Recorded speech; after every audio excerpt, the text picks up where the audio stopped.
Salam əziz şagirdlər, hər birinizi xoş gördük. Mən Gülər Orcova, FES Akademinin riyaziyyat müəllimiyəm. Bugün sizinlə birlikdə 9 mart buraxılış imtahanına riyaziyyat fənni üzrə düşmüş sualların izahına baxırıq. Başlayırıq birinci sualda. Deməli, 61-ci sualda yazılıb ki, 828-in kvadratı çıx 72-nin kvadratı bölünsün 328. Əlbəttə ki, bu surət nəyə göstərir? Kvadratlar fərqini. Deməli, bir dəfə yazmalısınız ki, 828 çıxılsın 72. Bir dəfə də yazmaq lazımdır ki, 828 üstəgəl 72. Bölünsün, məxrəc olduğu kimi qalır. 378. Bu da bərabərdir. 828-dən 72-ni çıxsaq, olur deməli 736. Vurulsun, toplasaq olur 900. Burada da məxrəc 378. Fikir verin, bunları 378-i ixtisar aparsaq. Bir dəfə burada, iki dəfə burada. 2-ni də 900-də vuranda düzgün cavab 1800-də bərabər olmuş olur. Yəni 61-ci sualda testimizin düzgün cavabı olur C bəndi, C variantı. Keçək növbəti suala. Baxırıq burada 62-ci suala. Deyir ki, AN ədədi silsiləsində A3 bərabərdir 58, A28 bərabərdir 28 olarsa, silsilə fərqini tapın. Biz demişik ki, əgər hədlər ardıcıl deyilsə, onda, baxın, A28-dən, yəni sonra gələndən əvvəl gələni çıxırsınız, bölürsünüz indekslər fərqinə. Yəni 28 çıxılsın 13-ə. Bu da bərabərdir. A28-in qiyməti 28-dir. 58 çıxsaq, qalır mənfi 30. 28-dən də 13 çıxsaq, olur 15. 30-u da bölsək 15-ə. Düzgün cavab mənfi 2 alınmış olur. Yəni 62-ci sualda testimizin düzgün cavabı B bəndi, B variantı alınmış olur. Keçək növbəti suala. Baxırıq burada 63-cü sual. Deyir ki, bu ifadəni hasil şəklində göstərin. Baxın, cəmdən hasilə keçmək lazımdır. Gəlin tez düsturu yadımıza salaq. 2 vurulsun kosinus alfa üstə gəl beta bölü 2. 38-in 18-i toplayanda 56. 2-yə böləndə olur 28 dərəcə. Vurulsun kosinus bu dəfə alfanın minus beta bölünsün 2 olmalıdır. 38-dən 18-i çıxırsınız 20. 2-yə böləndə 10 dərəcə alınmış olur. Baxın, 2 kosinus 28, kosinus 10 dərəcə. Deməli, düzgün cavab D bəndi, D variantı alınmış olur. Keçək növbəti suala. Baxırıq burada 64-cü sual. Deyir ki, ABC üçbucağında MN AC-yə paraleldir. AC bərabərdir 20-yə, BN bərabərdir 8-ə, NC bərabərdir 17 olarsa MN tapın. Bax, fikir verin, buradakı üçbucaqlar oxşardır. Bu üçbucaqla bu üçbucaq oxşardır. Onda biz bura X desək, yazıram. X-in 20-yə nisbəti bərabər olmalıdır 8-in. Baxın, bu tərəf olur 25. 8-in 25-ə nisbəti. 5-i ixtisar aparsaq, burada 5 qalır, burada 4 qalır. Çarpaz vursaq, 5x bərabərdir 32-dirsə, x də bərabərdir 32-ni 5-ə böləndə düzgün cavab 6,4 alınmış olur. Yəni testimizin doğru variantı olur A bəndi. Keçək növbəti suala. Baxırıq burada 65-ci suala. Bizə deyir ki, prizmanın həcmi 120 kub santimetr, hündürlüyü isə 8 santimetrdir. Prizmanın oturacağının sahəsini tapın. Biz bilirik ki, həcm nəyə bərabərdir? S oturacaq vurulsun H-a. İndi burada S oturacaq bəllidir, yəni 120-dir. Daha doğrusu həcmi demək istədim. Həcmi 120-dir. S oturacaq bilinmir nədir? S yazaq. Hündürlük də ki 8-dir. Və 8 ilə də 120-ni ixtisar aparsaq, düzgün cavab 15-ə bərabər olmuş olur. 15 kvadrat santimetr. Yəni A bəndi A variantı bizim düzgün cavabımız olmuş olur. Keçək növbəti suala. Baxırıq burada 66-cı suala. Deyir ki, eni 40, uzunluğu K olan düzbucağın perimetrini tapın. Eni var, uzunluğu var uşaqlar. P bərabərdir. 2 vurulsun A üstə gəl B düsturundan istifadə edirsiniz. Yəni 40 üstə gəlsin K. 2 vur 40 üstə gəl K, düzgün cavab C bəndi, C variantı alınmış olur. Keçək növbəti suala. Baxırıq burada 67-ci suala. Deyir ki, bu şərti ödəyən en natural ədədlərin sayını tapın. Bu tiplərdə 23 çıx 17 bərabərdir 6-ya uşaqlar. Yəni C bəndi.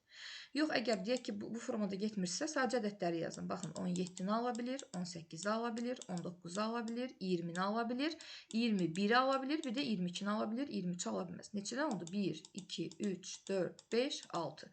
Düzgün cavab olur C bəndi. Keçək növbəti suala. Baxırıq burada 68-ci suala. Deyir ki, sinifdə 24 şagird var. Bu şagirdlərdən 2 növbətçini neçə müxtəlif üsulla seçmək olar? Deməli, olacaq sadəcə baxın seçimdir. Görürsünüz, arada heç bir fərq yoxdur, onda kombinizondur. Olur kombinizon 24-dən 2. Bu da bərabərdir, qısa yolla yazsaq. 24 vurulsun 23 bölünsün 2. Bundan bu ixtisar gedir 12 eləyir. 12-ni də 23-ə vursaq, düzgün cavab deməli 230, o da 46, 276. Yəni düzgün cavab C bəndi, C variantı alınmış olur. Keçək növbəti suala. Baxırıq burada 69-cu suala. Deyir ki, 40%, bax bu ifadənin qiymətinə bərabər olan ədəd tapın. Gəlin sadələşdirək. 4,5-i yazıram 10-da 45. Vurulsun. 1,3-2-ni çevirirsiniz 3-də. 1-i 3-ə vuranda 3, üstünə 2 gələndə 5. Üstə gəl 2,5 bərabərdir. Bununla bunu ixtisar aparsaq 2 edər. Bununla bunu ixtisar aparsaq 15 edər. 15-i 2-yə böləndə 7,5. Onun da üstünə 2,5 gələndə olar 10. Deməli, deyir ki, bunun 40%-i 10 ədədidir. Biz nə etməliyik? Bunun öz ədədini tapmalıyıq, yəni 100%-ni tapmalıyıq. Burada yazaq 100%-ə, deməli, 100% yazırıq bura x. Çarpaz vursaq, 40x bərabərdir 10 vurulsun 100-ə. Elə bununla bunu ixtisar aparın, burada 4 qalsın, 100-ü də bölün 4-ə olsun 25. Deməli, söhbət hansı ədəddən gedir? 25 ədədindən gedir. Yəni, Y bəndi, Y variantı. Keçək növbəti suala. Baxırıq 70-ci suala. Deyir ki, şəkildə verilənlərə görə alfa bucağını tapın. Bax, çox asandır uşaqlar. Niyə? Çünki 2 dənə daxilə çəkilmiş bucaqdır və ikisi də eyni qövsə söykənir. Hər ikisi eyni qövsə söykənir. Onda siz deyə bilərsiniz ki, eyni qövsə söykənən daxilə çəkilmiş bucaqlar bir-birinə bərabərdir. O zaman alfa da bərabər olur 40 dərəcəyə. O da olur B bəndi. Keçək növbəti suala. Baxırıq burada 71-ci suala. Sinus 60 dərəcə çıxılsın kosinus 30 dərəcə ifadəsinin qiymətini tapın deyir. Bunlar eyni qiymətlər alır uşaqlar. 2-də 1, 2-də 1 çıxanda cavab olur 0. Yəni bunlar eyni qiymətlər alır. 72 nə deyir bizə? Baxaq burada. Deyir ki, bu ifadənin qiymətini tapın. Bilirsiniz ki, əsas olduğu kimi qalır, qüvvətlər bir-birinə vurulur. Kök altda 2-ni kök altda 2-yə vuranda eləyir 2, yəni düzgün cavab olur 4. Keçək növbəti suala. Baxırıq burada 73-cü suala. Deyir ki, bu bərabərsinin ən kiçik həllini tapın. Mənfi 2x kiçik bərabərdir 8-də 2-yə bölürsünüz. İşarə dəyişir. 8 də mənfi 2-yə böləndə olur mənfi 4. Elə ən kiçik həlli mənfi 4 uşaqlar. Düzgün cavab olur D bəndi. Keçək növbəti suala. Baxırıq burada 74-cü suala. Deyir ki, konusun doğuranı 10 kökdə 3-ə bərabər olub, oturacaq müstəvisili 30 dərəcə bucaq əmələ gətirir. Konusun oturacağının radiusunu tapın. Deməli, birinci növbədə, bax, konusu bu formada biz çəksək.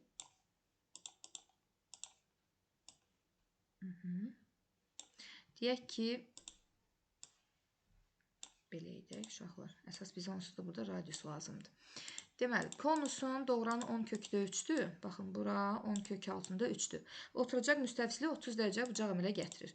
Buradan bir hündürlük endirib, buradan da radius çəkək. Bax, bu gəlir burada 30 dərəcə bucaq əmələ gətirir. Burada düz bucaq, uç bucaq əmələ gəlir uşaqlar. Fikir verin. 30 dərəcə bucaq qarşısının katet hipotenuzun yarısıdır. 10 kökdə 3-ün yarısı olur 5 kök altda 3. Burada 60 dərəcədir. 60 dərəcə bucaq qarşısının katet isə digərinin kökdə 3 mislidir. Siz də 5 kök altda 3-ü vuracaqsınız kök altda 3-ə və eri tapmış olacaqsınız. 5 kök altda 3 vurulsun kök altda 3. Düzgün cavab 15 alınmış olur. 74-cü sualda. Keçək növbəti suala. Baxırıq burada 75-ci sual. Bizə deyir ki, bu bərabərsinin ən kiçik tam həllini tapın. Deməli, buradan 2 üstü x-i çıxardırıq mötərizənin xaricində uşaqlar. Qalır nə? 2-nin kubu çıxılsın 6. Kiçikdir. Bax, bu ikisindən də 3 üstü x-i çıxardırıq mötərizənin xaricinə. Qalır burada 3 üstü 1, çıxılsın 1. Baxın, 2-nin kubu 8 eləyir. 8-dən də 6-nı çıxanda 2 eləyir. 3-dən də 1 çıxanda 2 eləyir. Qaldı burada sadəcə. Deməli, 2 üstü x kiçikdir 3 üstü x-dan. Gəlin, hər tərəfi 3 üstü x-a bölək. Baxın, bunu da 3 üstü x-a bölürəm. Bax, bunu da. Bu olur 3-də 2 üstü x. Bu da edir 1. İndi bu 1-i də gəlin 3-də 2 üstü 0 göstərək. Baxın, bu formada. Bunu da 3-də 2 üstü 0 göstərək və əsas 0 ilə 1 aralığında olduğu üçün işarə dəyişir. Olur x böyükdür 1-dən. Bu da bizə bu bərabərliyin ən kiçik tam həllini soruşursa, yazacaqsınız ki, x bərabərdir 1 olmuş olur. 75-ci sualda. Keçək növbəti suala. Baxırıq burada 76-cı suala. Deyir ki, AB 2 rəqəmli ədədlər üçün kök altda AB natural ədəd olarsa, bax, buradan kök çıxır. Özdə natural bir cavab çıxır. Belə A və B ədədləri arasından təsadüfi seçilmiş bir ədədin tək ədəd olması hadisəsinin ehtimalını tapın. İndi bu kök altına biz elə ədədlər qoymalıyıq ki, oradan kök çıxsın. Məsələn, kök altda 16-dan bir cavab çıxır. 25 olar, 36 olar, 49 olar. Kvadratda yazırsınız uşaqlar. 64 olar, bir də 81 olar. Neçədir? Burada bütün halların sayı 1, 2, 3, 4, 5, 6, 6-da. Bu da bizə deyir ki, tək ədəd olmalıdır. 25 təkdir, 49 təkdir, bir də 81. 3 dənəsi. 6-da 3, 2-də 1, o da eləyir 0,5. Keçək növbəti suala. Baxırıq burada 77-ci suala. Bu ifadənin qiymətini tapmalıyıq. 81-i gəlin deməli 9-un kvadratı kimi yazaq. 8 də olsun 2-nin kubu bölünsün. Bu da olsun loqaritma 9 əsasdan. 32 də olsun 2 üstü 5. Bu da bərabərdir. Bu da bərabərdir. Deməli bu 3 keçir əvvələ. Buradakı 2 də düşür əvvələ. O loqaritma 9 əsasdan 2. Bölünsün. Gəlin bunu göstərək. Bu 5 keçir əvvələ olur burada 5. Bu da olur loqaritma 9 əsasdan 2. Baxın bunlar gedir. 3-də 2-ni, daha doğrusu 2-də 3-ü bölməlisiniz 5-ə. O da vurulsun 5-də 1 eləyir. Yəni 10-da 3 alınmış olur. Düzgün cavab olur 0,3. Keçək növbəti suala. Baxırıq 78-ci suala. X bərabərdir mənfi 0,4 olduqda verilən bu ifadənin qiymətini tapmağı tələb edir. Yerinə qoyub yazmalısınız. 10 vurulsun x-in kvadratı. Mənfi 0,4-ün kvadratı edir 0,16. Çıxılsın. Moduldan müsbət çıxacaq. 5-i vuranda 0,4-ə 2, üstəgəl 3. Bu da bərabərdir. Bunu vursaq eləyir 1,6. 3-dən 2-ni çıxsan eləyir 1. Toplasan düzgün cavab 2,6-ya bərabər olmuş olur. Keçək növbəti suala. Baxırıq burada 79-cu sualı. Deyir ki, aralarındakı məsafə 34 km olan A və B məntəqələrindən velosipedçi və piyada eyni zamanda qarşı-qarşıya hərəkətə başladı. A-dan hərəkətə başlayan velosipedçinin sürəti piyadanın sürətinə 8 km/saat çoxdur. Velosipedçi A-dan 24 km məsafədə olan C məntəqəsinə piyadadan, bu arada bir C məntəqəsi yerləşir uşaqlar. Bu A-dır, bu da B-dir. Aha, deyir ki, piyadadan 0,5 saat tez çatarsa piyadanın sürətini tapın. A-dan 24 km məsafədə olan C. Baxın, buradan bura qədər məsafə 24 km-dir. Bu bütöv 34 olmalıdır. 34-dən 24-ü çıxırsınız, bura qalır 10 km uşaqlar. İndi A-dan hərəkətə başlayan velosipedçinin sürəti piyadanın sürətinə 8 çoxdur. Bunun sürətinə x desəz, bunun sürəti olacaq x üstəgəl 8. Və A-dan hərəkətə başlayan, fikir verin, 0,5 tez çatıb. Yəni bu daha çox, daha doğrusu, yəni bu tez çatıb da ümumilikdə, belə deyim sizə. Bu tez çatıbsa, çox vaxt bu sərf eləyib, az vaxt bu sərf eləyib. Fikir verin. Bunun sərf etdiyi vaxt nədir? Gedilən yol bölünsün sürət. Bunun sərf etdiyi vaxt nədir? Gedilən yol bölünsün sürət. Və bunlar arasındakı fərq bərabər olmalıdır 0,5-ə. Ortaq məxrəcə gətirsək, x vurulsun, x üstəgəl 8. Bunu buna bölsək olur x üstəgəl 8. Onu vurub açıram, olur 10x üstəgəl 80. Çıx. Bunu buna böləndə x-a vurursunuz 24x bərabər nə? 2-də 1-ə. İndi x vurulsun x üstəgəl 8-i açsaq olur x kvadrat üstəgəl 8x.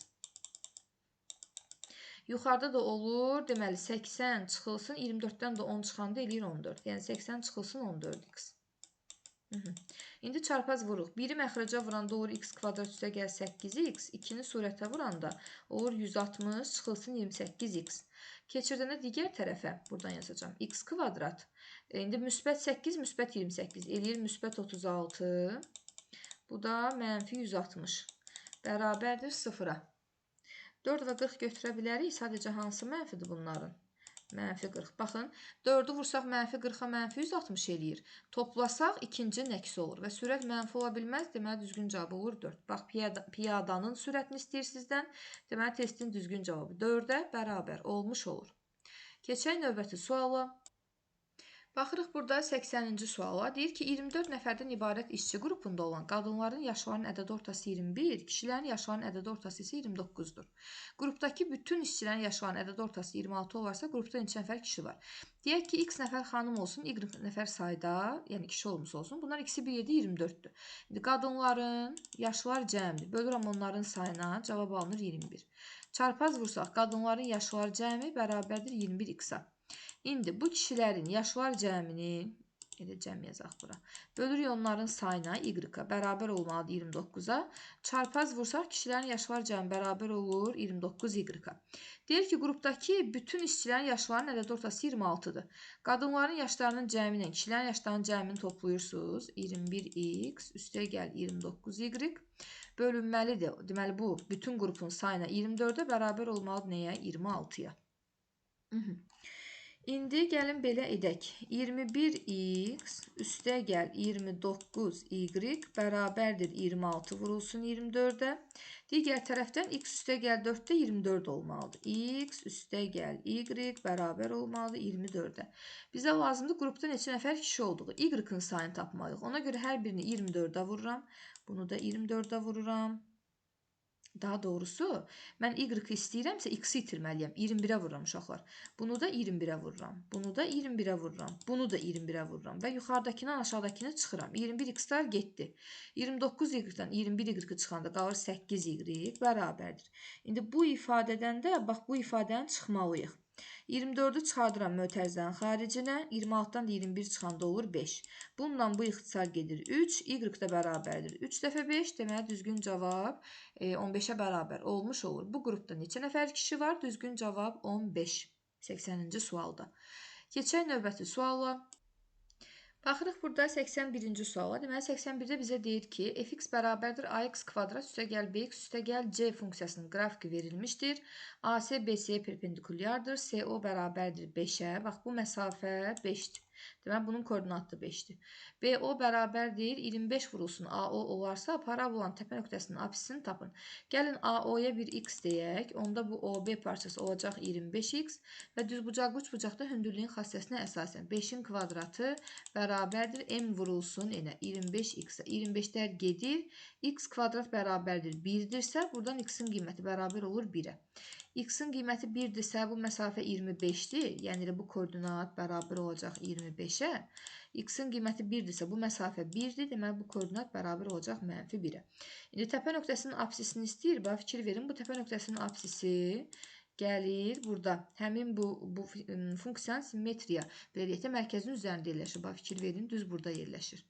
İndi mənfi 1 ilə 25 aralığında bu koordinatlar arasında neçə vahid məsafə var? 25-dən çıxıram mənfi 1-i olur 26. İndi bunu da tən ortası hara düşür? 13-ə düşür da uşaqlar. Bax bu hissə. 25-dən də 13 vahid geri saysaq, 25 çıxılsın 12.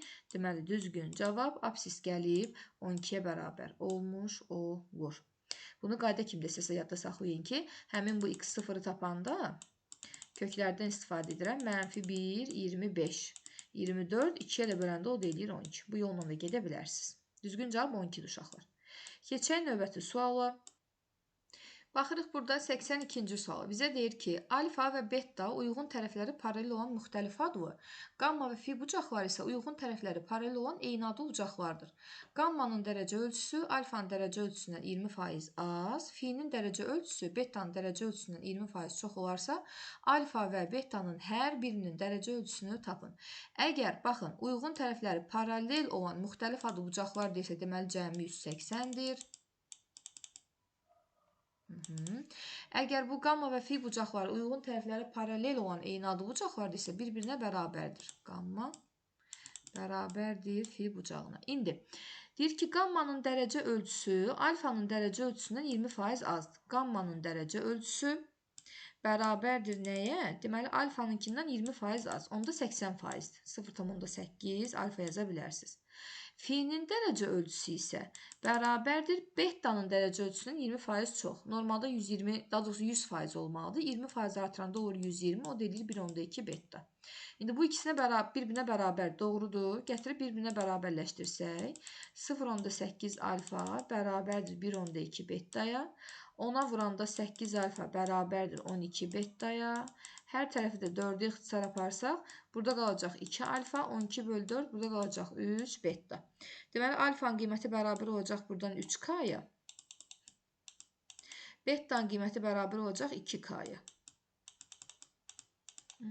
Belə. İndi nə edirik? Gətirib burada yerinə yazırıq. Alfa üstəgəl beta. Baxın, 2k üstəgəl 3k olur 5k. Bərabərdir 180 dərəcəyə. Buradan da k bərabərdir 180 bölünsün 5. O doğru 36 dərəcə. Bizdən həm alfanın, həm betanın dərəcə ölçüsünü istəyir. 3 dəfə 36 108 dərəcə. 2 dəfə 36 72 dərəcəyə bərabər olmuş olur. Deməli, alfa bərabərdir 108 dərəcəyə. Beta isə bərabərdir 72 dərəcəyə. Keçək növbəti suala. Baxırıq buradan 83-cü sual. Deyir ki, ABC üçbucağında bucaq C 90 dərəcədir. AD tənböləndir. CD 2,4 cm. AB bərabərdir 8,5 cm olarsa, ABD üçbucağın sahəsini tapın. Baxın, belə bir üçbucaq qeyd edirik. ABC. AD tənböləni çəkilib təpədən. Tənbölən olduğunu bizə deyir. İndi deyir ki, bura AB bərabərdir 8,5-ə. Və bu CD bərabərdir 2,4 cm olarsa, ABD üçbucağın, bax bu üçbucağın sahəsini istəyir bizdən. Bunun sahəsini tapmalıyıq. Diqqətlə fikir verin bu bucağa. Bunu həndəsənin əsas anlayışları dərsində demişik. Fikir verin. Bax bu bucağın tənböləni çəkilib görə bilirik. Və biz də bilirik ki, bucağın tənböləni üzərində götürülmüş ixtiyari bir nöqtədən onun tərəfinə qədər olan məsafələr bir-birinə bərabərdir. Buradan bu tərəfə qədər olan məsafə 2,4-dürsə, deməli buradan bura qədər də olan bu məsafə bərabər olacaq niyə? 2,4-ə. Deməli hündürlük bərabərdir 2,4-ə. İndi bizdən də bu üçbucağın sahəsini soruşmur. Bax fikir verin, üçbucağın oturacağı var 8,5. Bu oturacağı çəkilmiş hündürlüyü var 2,4. Bölünsün, deməli 2 düsturundan hesablanır. Bir daha deyirəm, biz üçbucağın sahəsini tapanda deyirsiniz ki, oturacaq və ona, daha doğrusu tərəf və ona çəkilmiş hündürlük hasisinin yarısı. 2,4 ilə 2-ni ixtisar aparsa olur 1,2 və 8,5-i də 1,2-yə vuranda uşaqlar düzgün cavab 10,2-yə bərabər olmuş olur. Yəni 83-cü sualda testimizin düzgün cavabı olur 10,2. Keçək növbəti suala. Baxırıq burada 84-cü suala. Deyir ki, A və B nöqtələrini birləşdirən parçanın orta nöqtəsi absis oxunun mənfi hissəsi üzərində olarsa K-nı tapın. Birinci növbədə parçanın orta nöqtəsini biz necə tapırdıq? Koordinatları toplayıb yarıya bölürdük. K kvadrat çıx 4K-nı bunu toplayırsınız. Olur deməli K-nın kvadratı mənfi 4K, mənfi 4K, mənfi 8K üstə gəl 12 bölünsün 2. Bax bu X-i bildirir. Bir də var y0, yəni parçanın orta nöqtəsinin koordinatlarında y. Deməli, burada da K-nın kvadratı çıx 12K üstə gəl 32 bölünsün 0. Bölünsün 0 nə idi? Bölünsün 2 bərabərdir y0. Sadəcə fikrim hara getdi uşaqlar? Deyir ki, absis oxunun mənfi hissəsi üzərində olarsa, baxın, absis oxu x oxudur. Bunun mənfi hissəsini baxın, üzərində deyir. Əsas diqqət etməli olduğumuz məqam buradır. Bu üzərində yerləşirsə y mütləq nə olmalıdır? 0 olmalıdır. Deməli, sən buranı 0-a bərabər edirsən. Buradan y-i 0-a bərabər etsək, deməli, məxrəci nəzərə almağa ehtiyacı yoxdur. Bu ifadə bərabərdir 0-a və viyyətə görə köklərini fikirləşsək olur 4-dən 8. K-nın birinci qiyməti bərabərdir 4-ə, K-nın ikinci qiyməti bərabərdir 8-ə. Amma bizə lazımdır ki, həm də y0 olsun və x da mənfi olsun. Fikir verin. İndi həm 4-ü, həm 8-i aparıb yerinə yazıb, x-in görə hansı qiyməti mənfi olur? Onu da burada yoxlamalısınız. 4-ün kvadratı 16 çıx. 8 dəfə 4, 32, üstə gəl 12 bölünsün 2. Bu da olur deməli, mənfi 4 bölü 2, mənfi 2. Bəli. Fikir verin, mənfidəki 8 olmayacaq. 64, çıx 48, üstə gəl 12.